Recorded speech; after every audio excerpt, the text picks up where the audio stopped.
little fuzzy bat butts, and welcome to another episode of the Lady of Haunts. Today we are going to talk about different types of hauntings. So if you've been having strange things happen around your house, at the office, or maybe even at your friend's house, I hope this video can help you decipher what kind of haunting you are having, and it'll take away some of the mystery surrounding this spookiness. The first haunting we are going to talk about is residual haunting. A residual haunting is usually from negative energy, and it causes the atmosphere to imprint and record events that negatively impacted someone. Like a recording tape, it plays this event over and over again. The entities or the ghosts involved in these hauntings are not aware of their surroundings, and they are not intelligent. They simply are an imprint.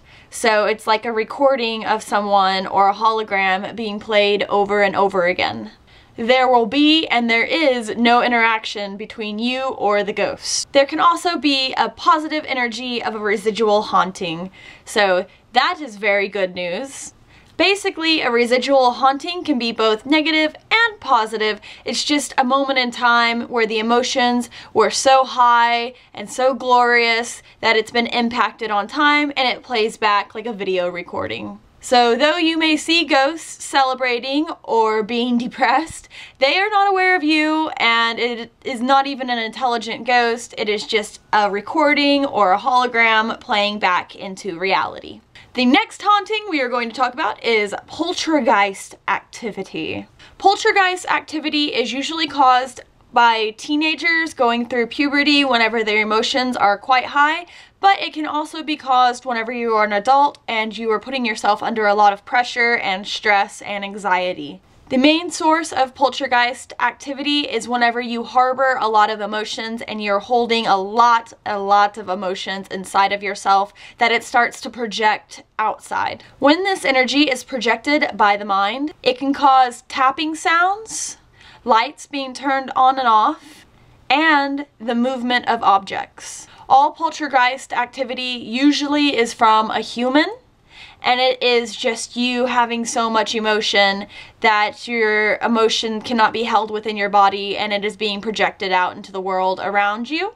So whenever you hear the tapping noises, the flickering of lights, or things being moved, it's because you have so much energy within yourself that you're causing these things to happen around you. The next type of haunting is demon activity. Demons are entities that have never had a human form. So unlike the hauntings I told you before, these creatures have never had a human form. Demons have the ability to travel from one place to another very quickly. Say they could travel from San Francisco to Hong Kong in a blink of an eye. A demon's main purpose in life is to just cause havoc and torture to a human. Demons are deceivers, and they manipulate humans and turn humans against each other for their own entertainment and to get energy off of you. But I must say, demon cases are extremely, very rare. And demon cases hardly ever happen nowadays. You might have a ghost or a very angry spirit that is tricking you, trying to make you think that it's a demon so that you'll leave their house quicker. But I must stress that demon cases are very rare. And I actually did a video on demonology not too long ago, so I recommend that you go through my videos and find my demonology video if you would like to learn more about demons. But to handle a demonic case, the best situation for you to do is to have a blessing done on your home or on the person that is being attacked. And it needs to be a blessing of the purest kind. The next type of haunting we are going to talk about is intelligent activity. Intelligent interactive activity is believed to be shards of a human soul that gets left behind once they pass away. An interactive ghost or an intelligent ghost can answer questions that you have intelligently, and they can interact with you intelligently. The next type of haunting we have is shadow people or shadow creatures activity. I did a whole video on shadow people not too long ago, so I do recommend that you check out the shadow people video if you would like a more in-depth explanation of who shadow people are or what they are. Shadow people is a much debated topic, and many people have many different choices of what they think shadow people are, but basically what a shadow person haunting is whenever you see literally, quite literally, a shadow of a person walking around your home. Typically they're seen leaning over your bed at night or standing in your door frame at night. They are almost always seen at night, but they can be seen during the day as well. Some shadow people have red eyes, and some shadow people are just a complete black shadow.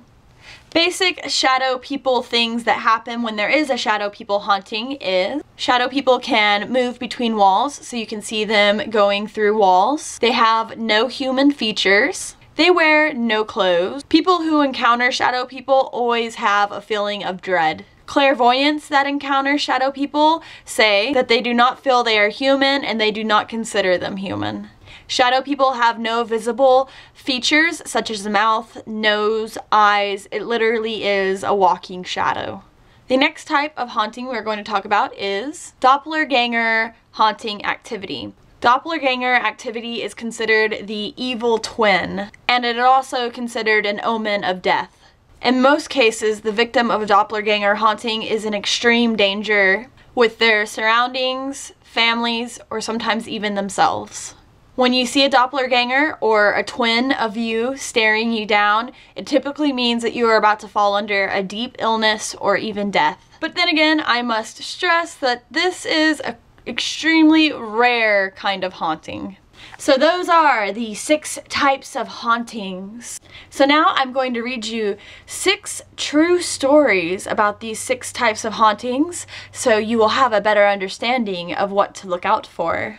This first story has to do with residual haunting. Case example, woman who faces domestic violence from her husband. The husband and wife move out of the apartment, and the new renters see residual haunting activity in which the previous owners are involved in a domestic dispute. They appear to be ghosts. The new renters are able to identify the faces of the ghosts. When they go to the neighborhood barbecue, they see a neighborhood get-together photograph and identify a man and woman as being the ghosts they see in their apartment. They discover that their ghosts are still living but are now divorced. Their ghosts were the previous renters who were always fighting in that apartment. Our next case study has to do with poltergeist activity. Case example, Walter B. Gibson, The Shadow. Walter B. Gibson, writer of the pulp series The Shadow, thought about his character The Shadow so much that his projected thoughts would actually create a hologram image of The Shadow. The Shadow would lurk in his apartment. When he had guests over, his guests were frightened by a man dressed in all black, with a fedora hat and a red scarf covering his face. They were describing the fictional character, The Shadow. The Shadow was Walter B. Gibson's poltergeist, an entity projected from his mind. The next case study we are going to look at is demon activity. And unfortunately, I can't find a solid story on demon activity to show you, so I'm just going to read you some facts. Number 1, as angelic, a being of beauty that will manipulate the person to commit something that is sinful or out of the ordinary. 2, horrific, evil looking. Some people claim they have seen demons that are incredibly hideous to look at. I believe demons do this for a scare effect. They know what we fear, and that is not their true appearance. 3, black mist, black fog, black shadow, black smoke. Most demon hauntings, the occupants claim to be followed by black mist or black fog. The next case study we have to look at is for intelligent, interactive activity. And unfortunately, I couldn't find a good case study story for these last couple ones, so I'm just going to tell you some facts to help you be able to identify if your haunting is this sort of haunting. So, for intelligent or interactive activity, if the ghost is able to interact with us, is aware of us, can touch us, or can communicate with us, then this is an intelligent, interactive haunting. Shadow people or shadow creatures activity. Shadow people have no discernible mouth, noses, or facial expressions. Some are seen as child-sized dark humanoids. Some people say they seem to be made up of dark smoke or dark steam. At times they move, they appear to be moving on an invisible track from one place to another, such as a toy train on a small-scale railroad track. They have been seen to hop or what appears to be a strange dance. They are known to stare at the floor. Doppelganger haunting activity, and I do have a case example for this. The woman victim was standing on a street corner and with her peripheral vision saw the image of herself on a bus. The image of herself was staring back at her. 1 week later, she faced her doppelganger in a crowded mall. It stared at her and seemed to disappear amongst the mass of people. It wore the same clothes that she wore. 1 week later, she was diagnosed with cancer. Well, that's it for this paranormal video. Be safe, stay spooky, and I'll see you soon. Bye!